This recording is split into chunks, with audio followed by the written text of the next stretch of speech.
श्री राम श्री राम श्री राम। प्रभु श्री राम जी अयोध्या वासियों को उपदेश दे रहे हैं। उस उपदेश में आगे प्रभु कहते हैं, पहले ज्ञान के बारे में कहते हैं, ज्ञान अगम अप्रत्युह अनेका,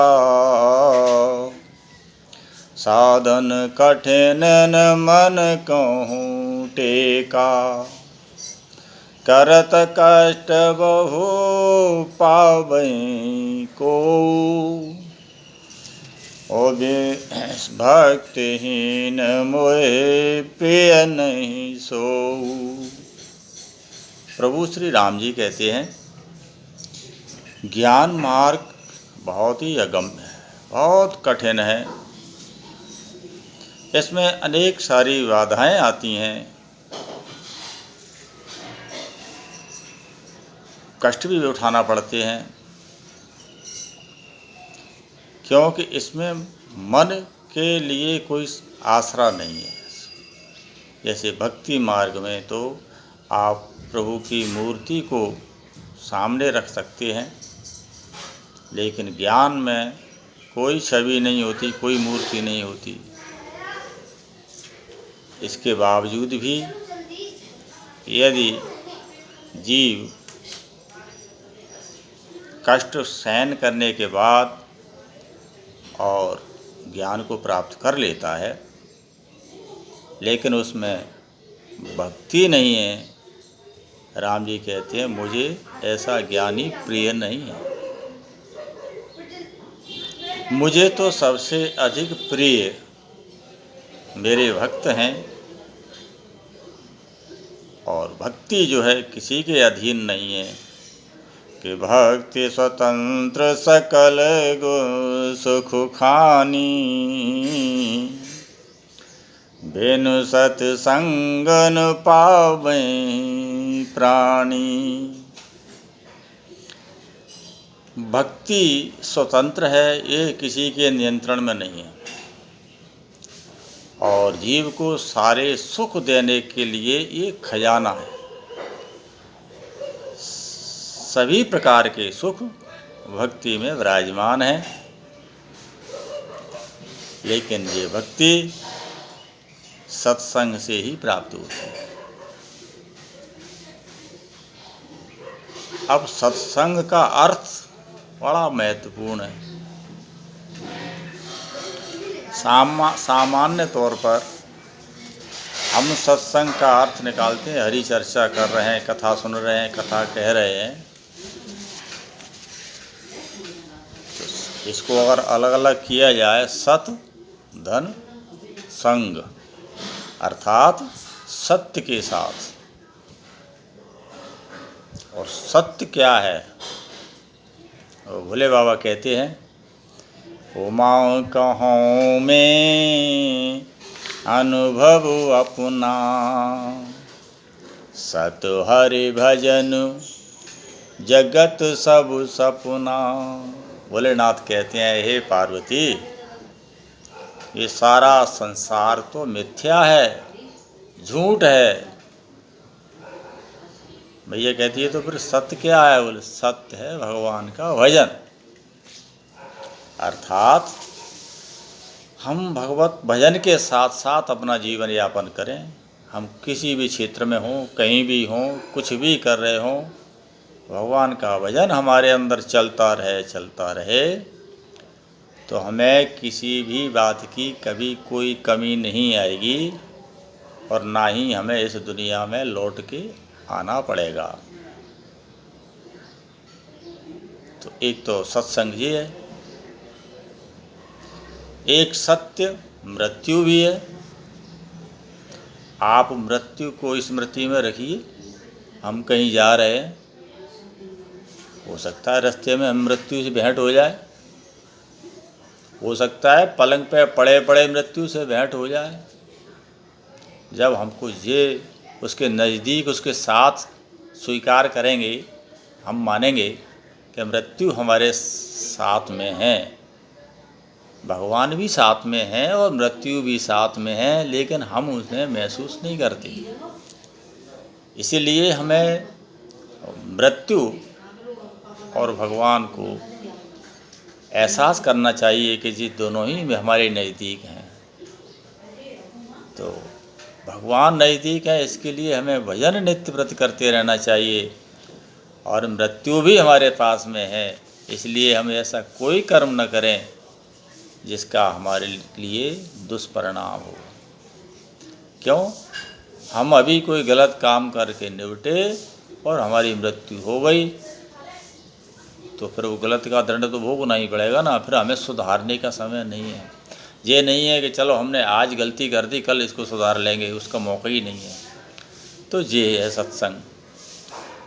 इसके अलावा संत का संग, यदि संत का संग मिल जाए तो हमारा कल्याण है।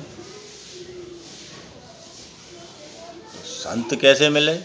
भगवान की तो आकृति वेदों में दी गई है, स्वरूप दिया गया है, और हम उनको देख के पहचान लें, उनके पास चले जाएं, शरण में चले जाएं, मंदिर में चले जाएं। लेकिन संत का कोई वेशभूषा नहीं है, संत का कोई विशेष स्थान भी नहीं है। संत तो आपके घर में भी हो सकते हैं, आपके मोहल्ले में भी हो सकते हैं, संत जंगल में हो सकते हैं। संत मैले कुचेले फटे पुराने कपड़े पहने भी हो सकते हैं। ये वैभव जहाँ हो, तमाम सारे शरीर में वस्त्रावरण है, माला है, तिलक चंदन है, ये संत की पहचान नहीं है। संत का कोई स्वरूप वर्णन नहीं किया किसी वेद पुराण शास्त्रों में।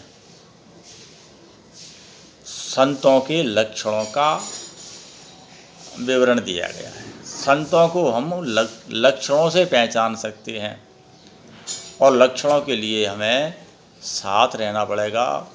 उनके लक्षण हमें प्राप्त होंगे, तब हमें पता चलेगा संत हैं। और केवल उनके साथ रहने मात्र से ही, क्योंकि उनकी जो क्रियाकलाप संत के होते हैं बड़े विचित्र होते हैं, और आप उसी वातावरण में रहेंगे, वही चीज़ आपके अंदर आएंगी, तो भगवत के प्रेम आपके अंदर बढ़ेगा और आपको भगवान की भक्ति प्राप्त होगी। अब प्रश्न ये है, संत मिलें कैसे, कहाँ देखें उन्हें? राम जी कहते हैं संत का मिलना भी बहुत कठिन है। इसके लिए आपको क्रिया करना पड़ेगी। और वो क्रिया क्या है कि पुण्य पुण्य बिनु मिलहीन संता, सत्संगति संस्रत कर अंता। जिसके पास पुण्यों का एक पूंज हो, बहुत सारे वक्त ये तुम्हारे घास का पूंज होता है, करब का पूंज होता है, ऐसे ही हमारे पुण्यों का पुंज हो बहुत, तब जाके हमको संत से मुलाकात होती है। और जैसे ही संत से मुलाकात होती है, ये संसार की जो व्याधें हैं ये सब की सब समाप्त हो जाती हैं। हमारे आवागमन का जो चक्र है इसका अंत हो जाता है। अब रही बात, वो पुण्य कौन सा है?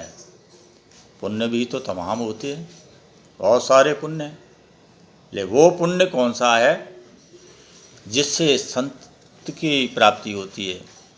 तो राम जी बता रहे हैं, पुण्य पुंज बिनु पुण्य एक जगो मैं नहीं दूजा, मन क्रम वचन विप्र पद पूजा। केवल एक ही पुण्य है जिसके प्रताप से हमको संत मिल सकते हैं, और वो पुण्य है मन से, वचन से और क्रिया से ब्राह्मण के चरणों की सेवा करना। हमारा ब्राह्मण के चरणों में समर्पण भाव हो, तब जाकर के सानुकूलति पर मुनि देवा। जो तज कपट करे दुज सेवा। जो कपट को त्याग कर, छल को त्याग करके ब्राह्मण के चरणों की सेवा करता है, उसके अनुकूल सारे देवता, मुनि, साधु, संत सब उस पर कृपा कर देते हैं, सब उनके अनुकूल होते हैं, सब चलकर उसी के पास पहुंचते हैं। उसे कहीं नहीं जाना, संत को ढूंढना नहीं है। संत तो चल के आएंगे, लेकिन अपना एक पुण्य तो कमाइए।